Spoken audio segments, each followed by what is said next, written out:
Shalom, selamat malam jemaat yang dikasihi Tuhan Yesus Kristus. Saudara yang terkasih, saat ini kita mulai ibadah rumah tangga yang kita lakukan dalam suasana keterbatasan. Dalam ibadah rumah tangga malam ini, kita bersama-sama belajar tentang kuasa doa. Tentu setiap orang Kristen sudah mengerti apa arti doa. Akan tetapi, mungkin ada di antara kita yang ragu tentang kuasa doa. Dari tema ini kita akan belajar bersama-sama. Kita akan belajar kepada Tuhan dan memiliki keyakinan akan kuasa doa di dalam hidup kita. Melalui ibadah rumah tangga ini, karena situasi saat ini di mana bangsa dan negara kita sedang menghadapi wabah COVID-19, maka ibadah kita lakukan dalam live streaming. Kami undang jemaat bangkit berdiri. Kita memuji Tuhan dari PKJ nomor 103 ayat 1 sampai dengan 3. Kita masuk rumahnya.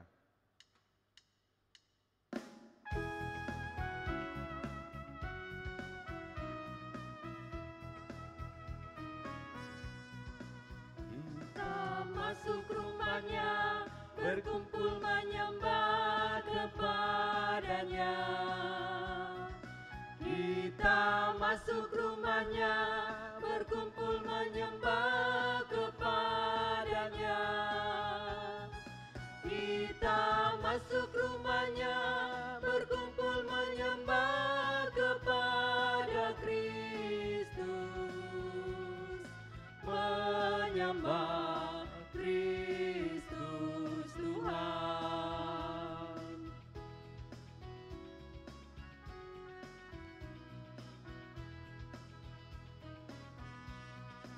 Lupakanlah dirimu, arahkan hatimu kepadanya. Lupakanlah dirimu, arahkan hatimu kepadanya. Lupakanlah dirimu, arahkan hatimu kepada Kristus, menyembah Kristus Tuhan.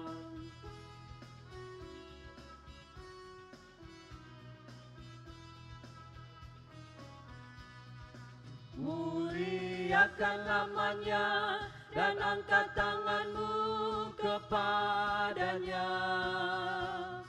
Muliakan namanya dan angkat tanganmu kepadanya. Muliakan namanya dan angkat tanganmu kepada Kristus, menyembah Kristus Tuhan. Jemaat yang dikasihi Tuhan, mari kita bersatu di dalam doa. Bapa kami yang di sorga, Bapa yang sungguh baik, kami mengucap syukur dan terima kasih kepadamu ya Bapa, di mana pada malam hari ini Tuhan masih memberikan kesempatan kepada kami. Tuhan masih memberikan waktu kepada kami untuk datang kepadamu pada ibadah malam hari ini Tuhan. Tuhan Yesus yang baik, kami ingin memuji, kami ingin mendengarkan firman-Mu Tuhan pada malam hari ini.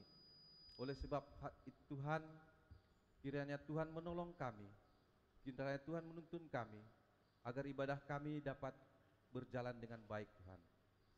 Tuhan, kami berdoa buat Bapak Pendeta yang ingin menyampaikan firman-Mu, kiranya Tuhan memberikan kesehatan, Tuhan memberkati, Tuhan memberikan hikmat, agar apa yang disampaikan Bapak Pendeta pada malam hari ini dapat disampaikan dengan baik Tuhan.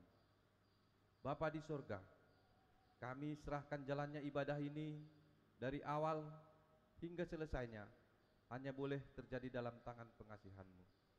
Tuhan, sebelum kami beribadah, kami mohon pengampunan Bapa atas dosa-dosa pelanggaran kami, sehingga kami layak beribadah pada malam hari ini. Inilah doa syukur kami Bapa, yang kami sampaikan hanya di dalam nama anak-Mu Yesus Kristus, Tuhan dan Juru Selamat kami. Amin. Jemaat yang dikasihi Tuhan, marilah kita siapkan hati kita untuk menerima firman Tuhan. Dan marilah kita puji Tuhan dari Kidung Jemaat nomor 460, bait 1 sampai dengan 2.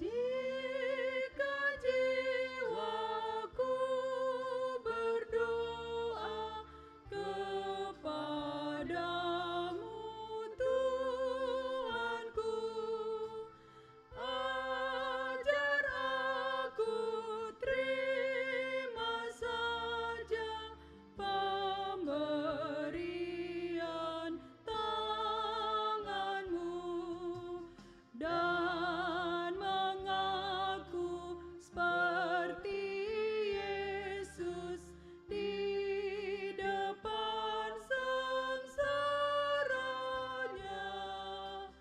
Jangan kehendakku Bapa, kehendak-Mu jadilah.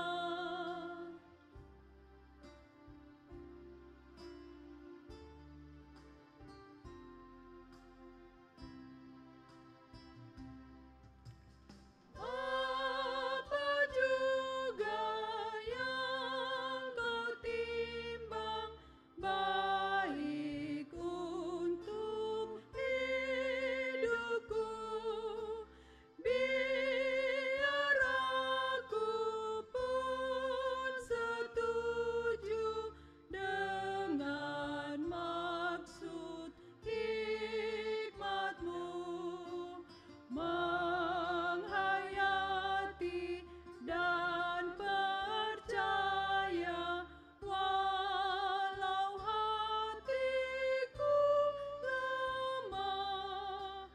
Jangan kehendakku Bapa, kehendak-Mu jadilah.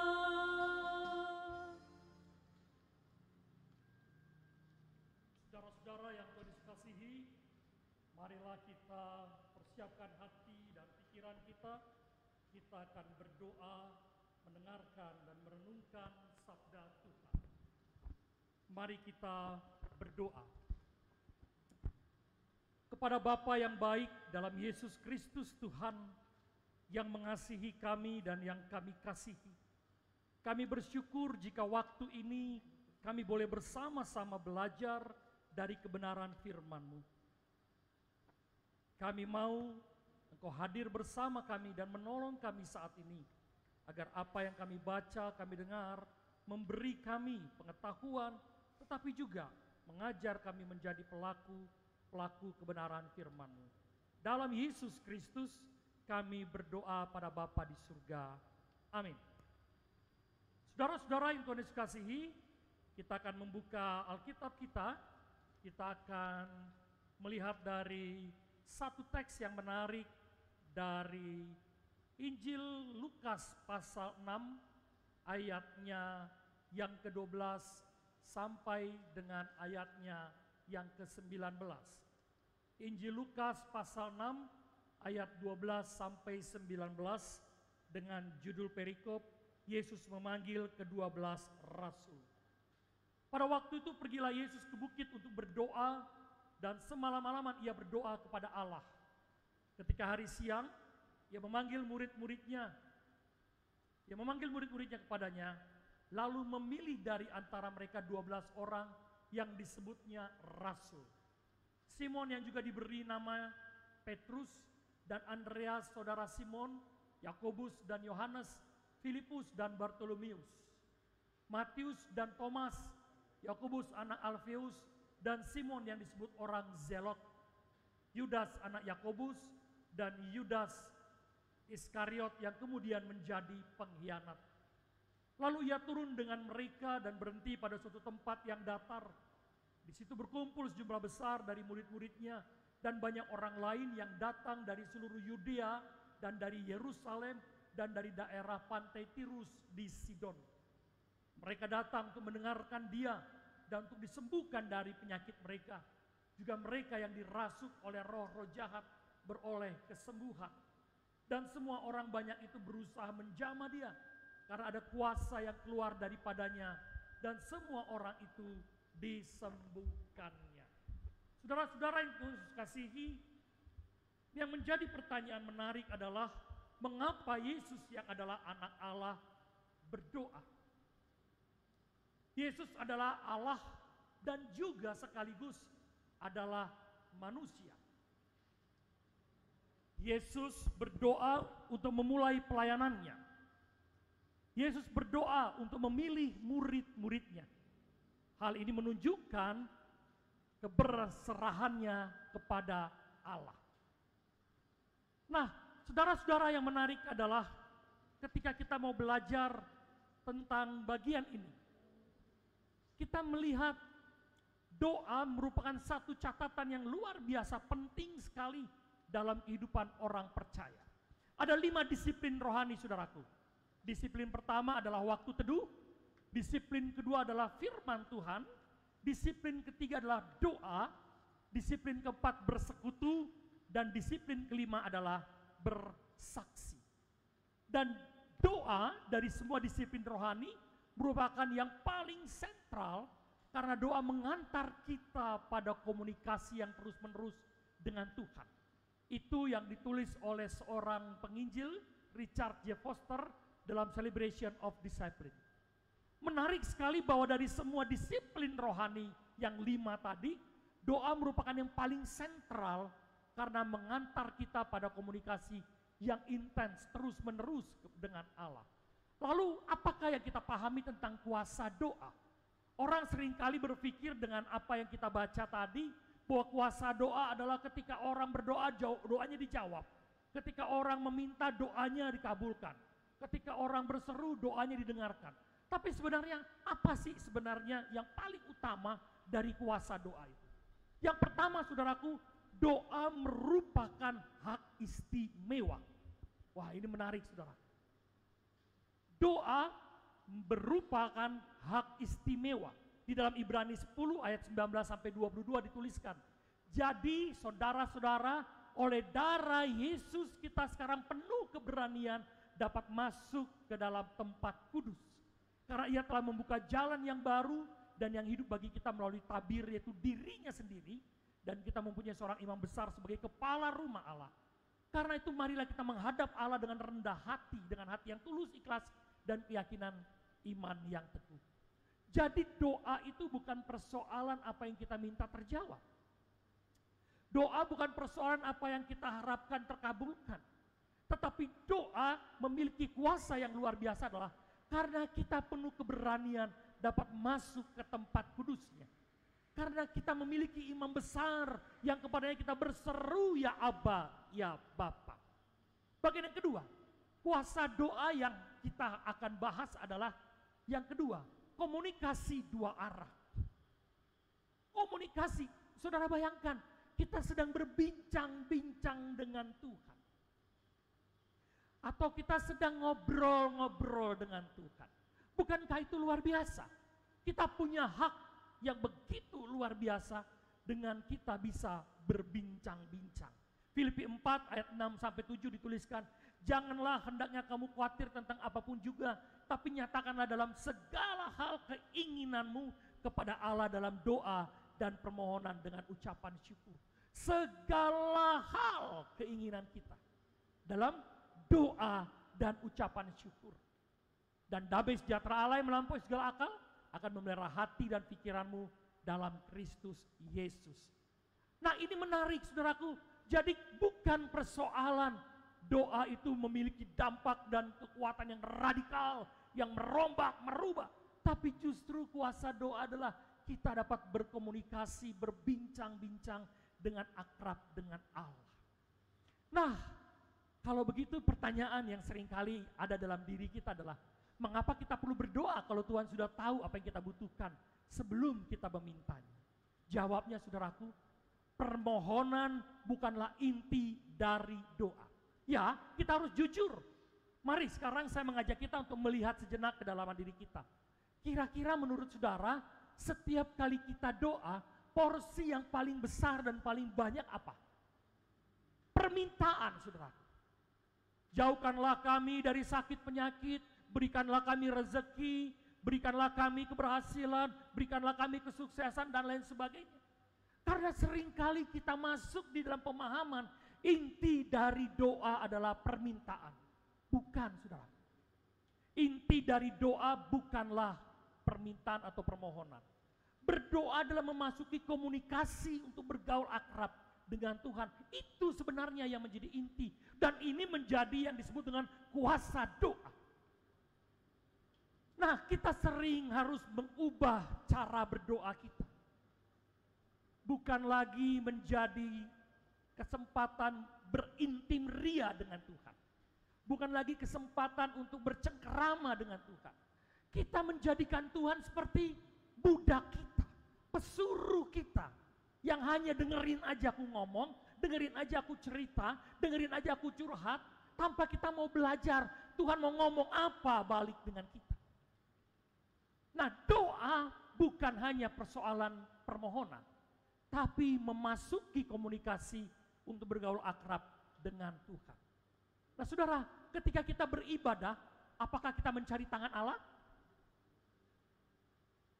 Untuk melihat apa yang Dia berikan kepada kita, atau kita mencari wajah Allah untuk bersukacita dalam hadiratnya? Tadi saya sudah sebutkan, cenderung kali dalam ibadah kita, dalam doa kita, dalam persekutuan kita, kita lebih mencari tangan Allah daripada mencari wajah Allah. Apa artinya? Ya, kita lebih membutuhkan pertolongan Tuhan. Kita lebih mengharapkan Tuhan memberikan pada kita. Padahal seharusnya apa? Kita harus mencari wajah Allah untuk bersukacita dalam kehadirannya. Dalam 2 Tawarikh 7 ayat 14 dikatakan, dan umatku yang atasnya namaku disebut merendahkan diri, berdoa dan mencari wajahku, lalu berbalik dari jalan-jalannya yang jahat, maka aku akan mendengar dari sorga dan mengampuni dosa mereka, serta memulihkan negeri mereka. Saudaraku, ini hal yang luar biasa di dalam 2 Tawarikh ini. Dikatakan, dan umatku yang atasnya namaku disebut merendahkan diri, berdoa dan mencari wajah. Apa mereka minta? Apa mereka menuntut? Tidak. Lalu kemudian firman-Nya berkata, dan berbalik dari jalan-jalan yang jahat, maka, ini saudaraku, aku akan mendengar dari sorga dan mengampuni mereka, serta memulihkan negeri mereka. Artinya Tuhan sudah tahu apa yang kita butuhkan. Tuhan ngerti apa yang kita mau. Tetapi Dia membutuhkan kita berkomunikasi, berintim ria, bercengkerama dengan Tuhan. Jangan cuma datang dan meminta, dan meminta. Mari cari wajah Allah dalam sukacita. Mari datang dan berdoa, tidak hanya minta, tapi sembah Dia. Puji Dia. Jika sampai saat ini kita ada sebagaimana kita ada, itu karena kebaikan Tuhan. Tapi seringkali kita mengurangi kadar pujian, bahkan seringkali kalau sudah bangun pagi, kita tidak pernah mengucap syukur dengan Tuhan, tapi justru merentet-rentet doa. Berkati kami mau berangkat, jauhkan kami dari mara bahaya, jauhkan kami dari COVID-19, beri kami keberhasilan dan seterusnya. Lalu kemudian kita bilang apa? Amin. Nggak punya waktu untuk Tuhan ngomong, saudaraku. Saya mengilustrasikan begini, ada orang yang sedang ngomong sama ayahnya, cerita sama ayahnya, tapi dia ngomong, ayahnya enggak bisa ngomong sama sekali. Lalu dia bilang, oke Pap, makasih ya. Lalu bapaknya bilang, saya mau ngomong, saya mau bicara. Kita tidak pernah kasih waktu Allah untuk bicara bagi kita. Karena apa?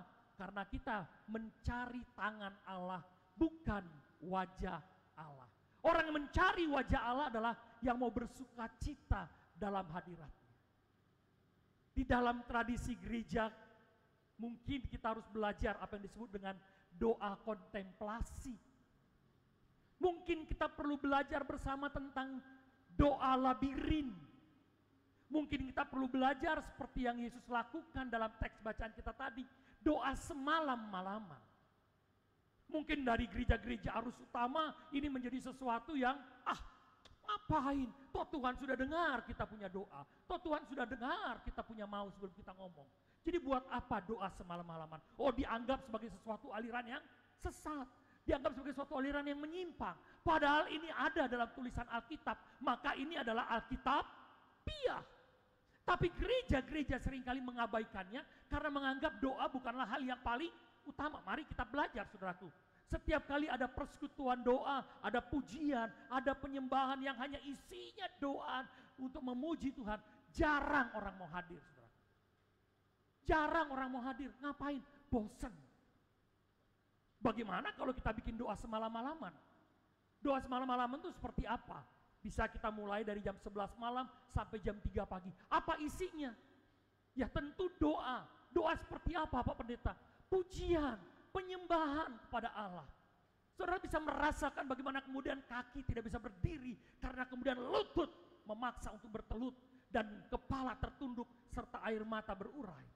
Karena doa yang begitu luar biasa, kita merasakan, kita bukan hanya ngomong, tapi kita dengar suara Allah lewat keheningan malam, lewat suara jangkrik yang berbunyi, lewat suara-suara burung yang pada malam hari bisa terdengar, dan binatang-binatang kecil lain.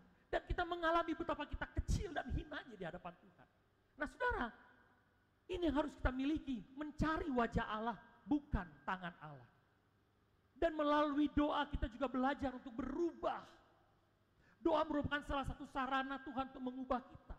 Untuk semakin dekat pada hati Tuhan.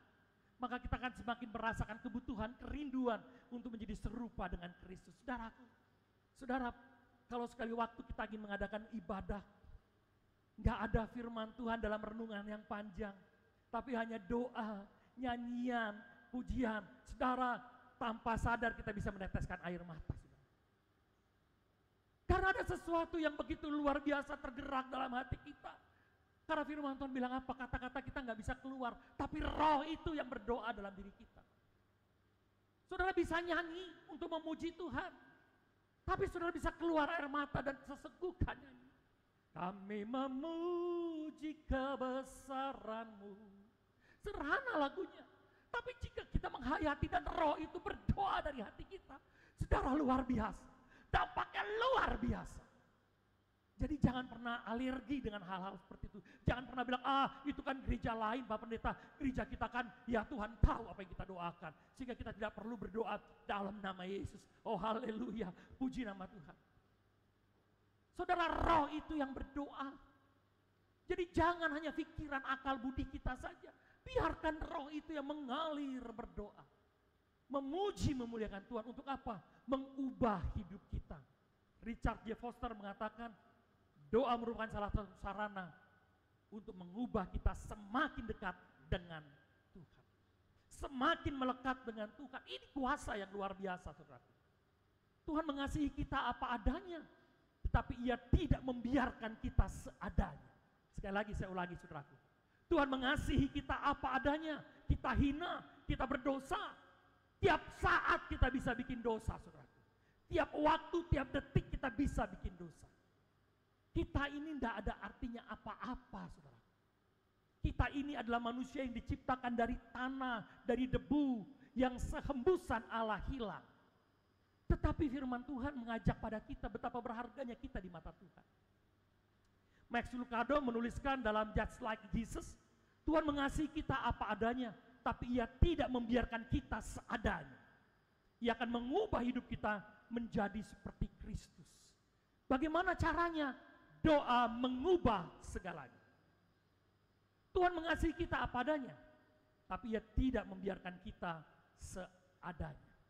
Nah, Kalau demikian, apa yang harus kita lakukan, saudaraku, sebagai orang yang percaya pada Tuhan? Serupa dengan Kristus. Dikatakan dalam Roma 8 ayat 28, kita tahu sekarang bahwa Allah turut bekerja dalam segala sesuatu untuk mendatangkan kebaikan bagi mereka yang mengasihi Dia, yaitu bagi mereka yang terpanggil sesuai dengan rencana Allah. Sebab semua orang yang dipilihnya dari semula, mereka juga ditentukannya dari semula untuk menjadi serupa dengan gambaran anaknya, supaya ia, anaknya itu, menjadi yang sulung di antara banyak saudara. Doa mengubah kita untuk apa? Menjadi serupa dengan Kristus. Artinya apa? Kalau Yesus sendiri yang adalah anak Allah berdoa semalam-malaman, mari kita berdoa. Jika Yesus yang adalah anak Allah menyadari kelemahannya, ketakutannya, kegentarannya menghadapi Kalvari, ia datang ke tempat malam Taman Getsemani berdoa, mari kita mengandalkan juga seperti Yesus lakukan itu. Itu namanya menjadi serupa dengan Kristus. Serupa dengan Kristus berarti mengandalkan doa. Serupa dengan Kristus berarti seperti Kristus dengan kuasa doa memberkati banyak orang. Orang yang sakit diberkati, didoakan. Itu dampak dari kuasa doa. Tetapi tentu kita tidak memiliki karunia dengan keistimewaan yang seperti itu. Sedikit orang yang punya karunia seperti itu. Tetapi kita memiliki kuasa doa yang dapat memberkati orang lain. Dan yang ketiga, membawa kesaksian tentang Yesus yang adalah Tuhan. Nah, saudara-saudara, sebagai bagian terakhir dari teks kita ini, saya mengajak kita untuk membuka Yakobus pasal 5, Yakobus pasal 5 ayat 16. Saya akan membacakan bagi saudara Yakobus pasal 5 ayat 16.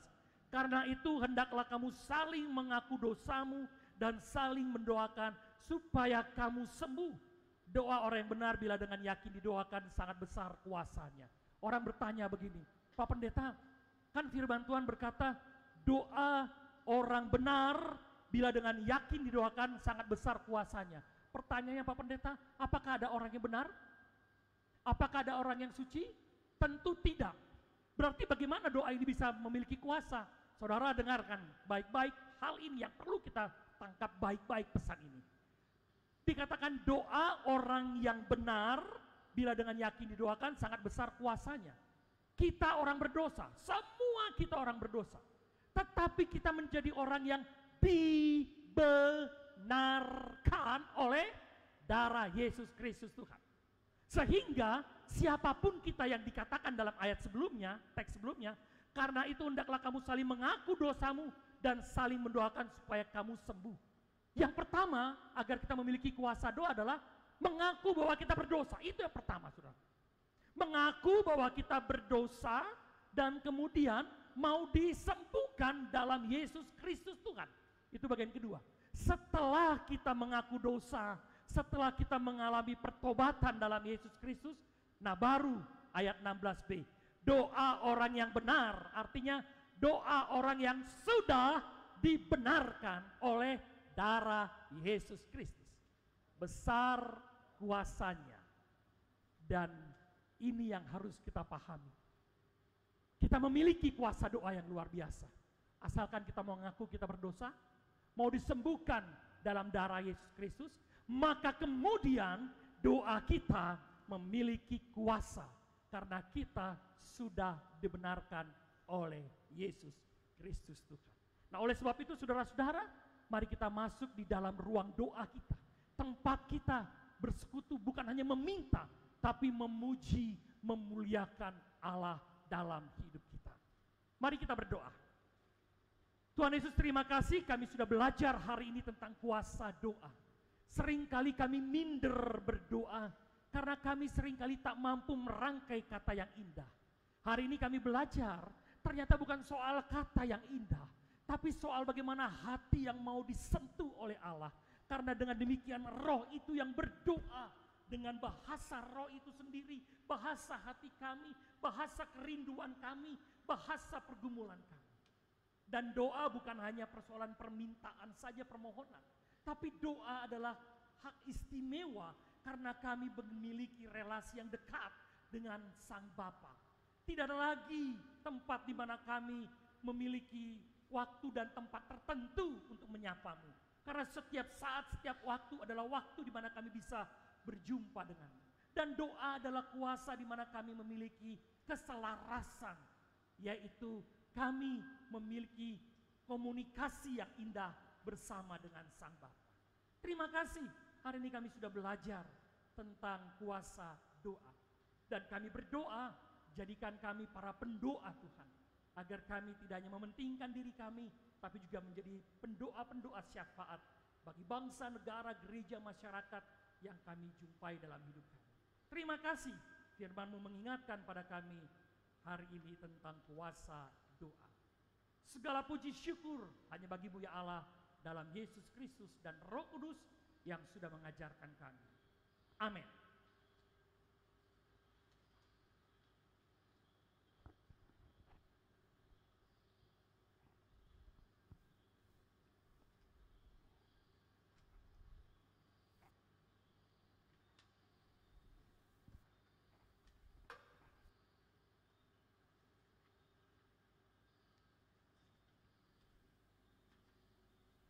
Jemaat yang dikasihi Tuhan,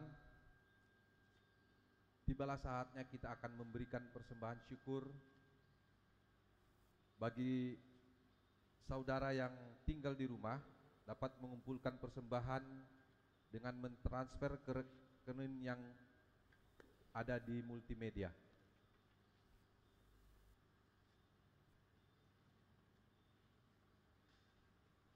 Bagi jemaat yang ada di asrama dapat mengantarkan persembahannya dan memasukkan ke dalam kotak persembahan di depan kantor sekretariat gereja pada hari dan jam kerja. Jemaat yang dikasihi Tuhan, Majelis Jemaat POUK Immanuel Kopassus juga menyediakan rekening khusus bagi jemaat yang tergerak hatinya untuk berbagi berkat, untuk menolong mereka yang saat ini sedang kesusahan akibat wabah COVID-19. Oleh sebab itu, dapat kita mentransfer melalui rekening khusus untuk donasi penanggulangan wabah Corona POUK Immanuel Kopassus dengan nomor rekening 1144101588509 atas nama Penatua Risma JP Silitonga.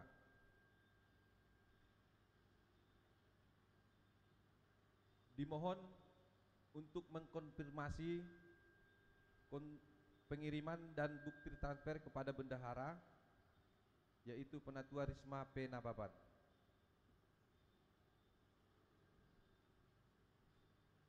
Jemaat yang dikasihi Tuhan, sebelum kita memberikan persembahan, baiklah kita membaca bersama-sama nats yang menjadi dasar untuk memberikan persembahan, yaitu tertulis dari Amsal 3 ayat 9 sampai dengan 10.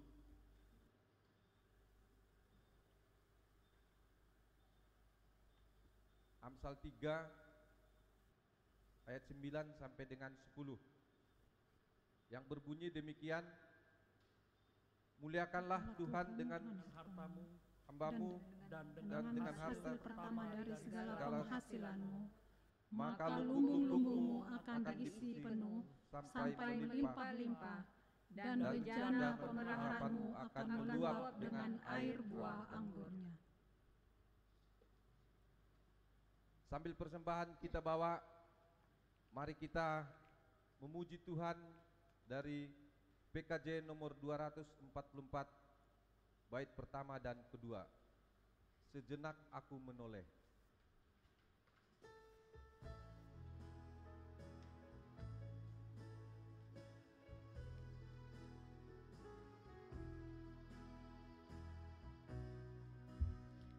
Sejenak aku menoleh pada jalan yang telah kutempuh, kasih Tuhan ku peroleh membuatku tersenyum.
Saudara-saudara, mari kita masuk di dalam doa persembahan kita dan doa syafaat kita, dan nanti kemudian kita menaikkan doa Bapa kami tanpa doksologi.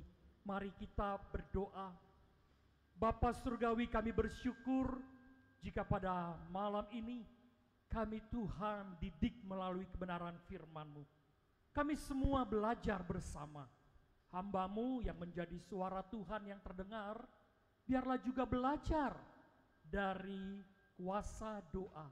Demikian juga setiap jemaat bersama-sama kami diajar, dididik oleh Sang Bapa, agar kami mengerti bagaimana kami memiliki kuasa dalam doa. Terima kasih juga jika pada hari ini, malam ini, kami diberi kesempatan untuk menyatakan syukur kami melalui persembahan yang kami kumpulkan. Terima kasih untuk kesempatan di mana kami diberi rezeki dari-Mu ya Allah, sehingga kami dapat membagikan itu sebagai tanda syukur kami kepadamu. Dan apa yang masih ada dengan kami simpan, kami pergunakan dengan baik. Kami berdoa untuk setiap kehidupan kami masing-masing. Tuhan mengajar kami untuk senantiasa bersyukur atas kebaikan-Mu yang kami rasakan dari sejak kami ada sampai saat ini. Dan yang kami percaya, yang terus menyertai kehidupan kami sampai kesudahan hidup ini. Kami bersyukur Engkau Allah yang mencukupkan dengan segala sesuatu, yang walaupun kadangkala secara matematis kami, angka-angka yang kami hitung sangat tidak memungkinkan kami dapat bertahan hidup. Tetapi oleh karena anugerah-Mu ya Tuhan, sehingga angka matematis kami bukan menjadi angka bagi-Mu. Karena karunia kasih-Mu, setia-Mu melebihi dari perhitungan apapun dalam hidup kami. Oleh sebab itu, ajarkan kami untuk senantiasa berjalan seturut dengan kehendak-Mu, mendengarkan dan menyerukan nama-Mu senantiasa, memuji dan memuliakan karya-Mu dalam kehidupan kami, karya yang terus ada dan terus menyertai kami. Kami bersyukur untuk pekerjaan kami, kami bersyukur untuk keluarga kami bersyukur jika mungkin saat-saat sekarang Tuhan belum memberi kami kesempatan bekerja, karena tempat di mana kami bekerja sedang mengalami pergumulan persoalan. Tuhan, kami tidak hendak menyalahkan siapapun, tapi kami percaya bahwa apa yang terjadi dalam hidup kami tidak pernah lepas dari tangan Allah. Oleh sebab itu, ajar kami untuk berjalan dalam iman dan harapan, bahwa badai pasti berlalu, masalah pasti berakhir, setiap kesulitan pasti selesai.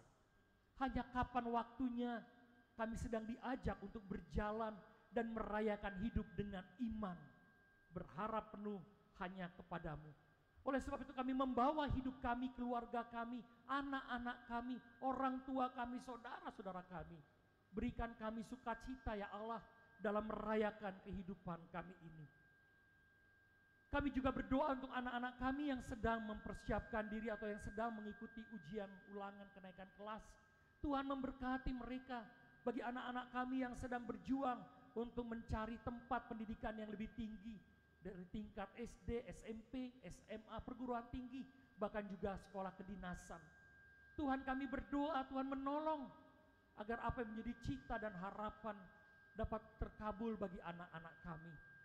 Dan kasih Tuhan senantiasa memelihara setiap anak-anak kami, karena mereka juga adalah ahli waris kerajaan Allah. Doa kami Allah untuk gereja Tuhan Pauk Immanuel Kopassus. Kami berdoa Tuhan memberkati gereja-Mu. Kami bersyukur dengan segala situasi yang terjadi, gereja Tuhan tetap melayani, tetap terus setia menyapa umat-Mu melalui setiap ibadat minggu maupun kebaktian rumah tangga seperti malam hari ini. Kami bersyukur untuk teman-teman kami, saudara-saudara kami, sahabat-sahabat kami, para penatua yang setia melayani Tuhan di tengah pergumulan yang tidak mudah, pekerjaan yang menuntut waktu yang ekstra, keluarga juga yang perlu diperhatikan, dan termasuk jemaat yang harus dilayani. Kami bersyukur Tuhan melewati berbagai macam pergumulan yang terjadi, dan kami percaya badai di depan itu tidak lantas cepat mereda. Tapi kami percaya biduk yang kami naiki ada Yesus di dalamnya. Sehingga sekencang apapun, segelora apapun, kami tahu kami sanggup melewati karena Yesus berada dalam perahu bahtera hidup gereja Tuhan ini. Demikianlah yang boleh kami pelajari, bahwa gereja bagaikan bahtera yang terus melaju di tengah arus kehidupan dunia ini. Berkati setiap mereka yang setia melayani, yang mengasihi Tuhan dan memberi diri mereka untuk sungguh menjadi alat di tangan Tuhan. Doa kami untuk anak-anak kami yang terlibat dalam tim live streaming. Tuhan berkati dan senantiasa pelihara hidup mereka. Saudara-saudara kami yang melayani sebagai kantoria, sebagai pemusik, dan mereka-mereka yang terlibat dalam rangkaian ibadat di gereja, bahkan juga dalam kegiatan-kegiatan gerejawi. Para komisi, anggota komisi, Tuhan berkati satu persatu. Mereka juga punya semangat terus melayani untuk memandang pada Kristus yang tidak pernah mengecewakan. Demikian juga karyawan kantor gereja dan koster. Kami doakan agar senantiasa mereka tetap melayani dengan penuh sukacita dan gembira. Kami doakan bangsa dan negara kami di tengah situasi yang saat ini. Kami berdoa jika pemerintah sudah mulai menerapkan new normal. Tapi ingatkan pada kami bahwa kami tidak lagi bisa hidup seperti sebelumnya. Kami harus bersahabat dengan masker kami. Kami harus sering cuci tangan, menjaga kesehatan tubuh kami, menjaga asupan makanan dan olahraga serta berjemur. Itu adalah new normal. Itu adalah hal yang baru, menjaga jarak satu dengan yang lain. Tidak berkerumun dalam waktu-waktu tertentu, tapi bisa memelihara hidup kami dengan baik. Tapi ini tentu tidak membuat kami renggang dalam persekutuan, karena kami disatukan dalam kasih Kristus, dalam tempat, situasi, dan keadaan apapun. Terima kasih kami doakan para pemimpin kami. Tuhan memberkati, menyertai mereka dalam kebijakan-kebijakan mereka. Kami doakan juga kesatuan ini, Satuan Kopassus, Danjen, Wadanjen, staf, para ahli, para prajurit dan PNS, dan mereka-mereka yang terlibat di dalam berbagai macam kegiatan-kegiatan operasional, baik yang berada di kota besar maupun di daerah terpencil. Tuhan memberkati dan melindungi mereka, agar apa yang mereka lakukan membawa kami hidup dalam damai sebagai kesatuan di negara Republik Indonesia. Kami menyerahkan ini semua ke dalam tangan Tuhan, karena kami percaya Tuhan kami adalah Tuhan yang setia, yang selalu memelihara hidup kami. Dan ini doa, syukur, permohonan, dan syafaat kami yang kami naikkan kepadamu ya Bapa, dalam Yesus Kristus Tuhan, yang mengajarkan murid-murid-Mu berdoa, yang akan kami ucapkan bersama-sama. Bapa kami yang di sorga, dikuduskanlah nama-Mu, datanglah kerajaan-Mu, jadilah kehendak-Mu di bumi seperti di sorga. Berikanlah kami pada hari ini makanan kami yang secukupnya, dan ampunilah kami akan kesalahan kami, seperti kami juga telah mengampuni orang yang bersalah pada kami. Dan janganlah membawa kami ke dalam pencobaan, tetapi lepaskanlah kami daripada yang jahat, karena Engkau yang punya kerajaan dan kuasa dan kemuliaan sampai selama-lamanya. Amin. Saudara-saudara yang Tuhan Yesus kasihi, saya menjemput saudara untuk bangkit berdiri. Mari kita naikkan lagu penutup dari Kidung Jemaat 341, Kuasa-Mu dan Nama-Mu-lah hendak kami sebar.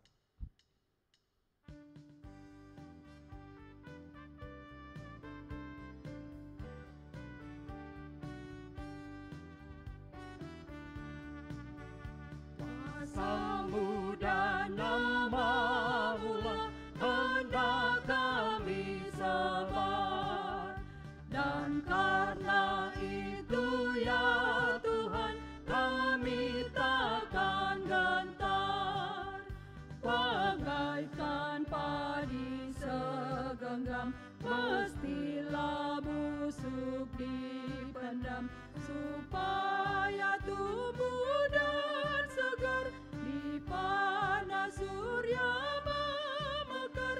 Berbuahlah tuaian pun besar.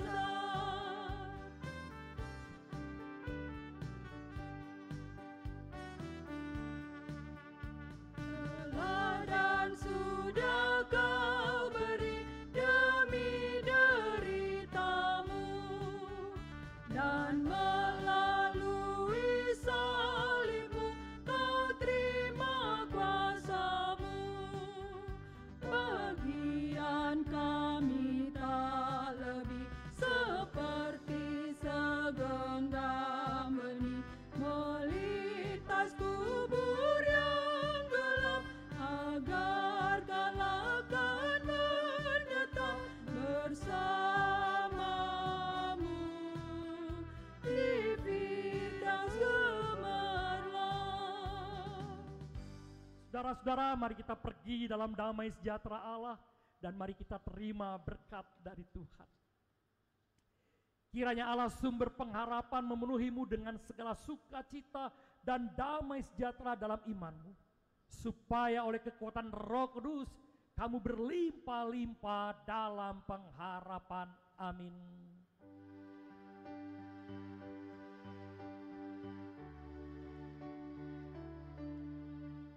Bapa, terima kasih. Bapa, terima kasih. Bapa di dalam surga, ku berterima kasih. Amin.